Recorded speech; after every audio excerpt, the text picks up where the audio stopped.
Cara menambahkan email pemulihan akun Gmail di laptop. Langsung saja klik ikon atau foto profilnya. Lalu pilih kelola akun Google Anda. Kemudian buka bagian keamanan.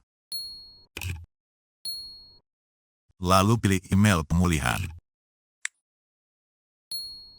Nah, biasanya kita akan disuruh masukkan password akun Google kita terlebih dulu.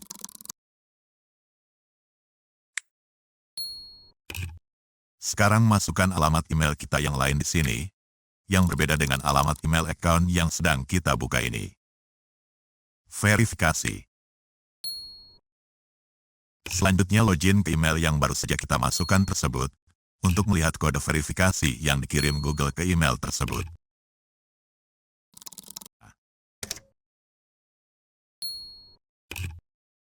Nah, ini dia.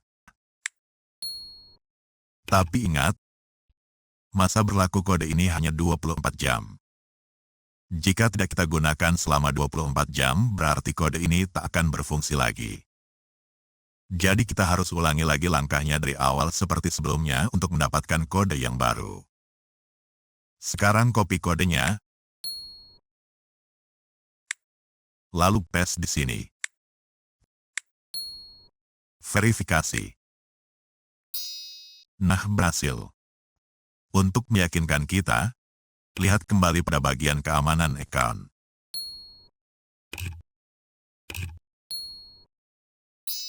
Nah, sudah tertera email pemulihannya alias memang sudah berhasil.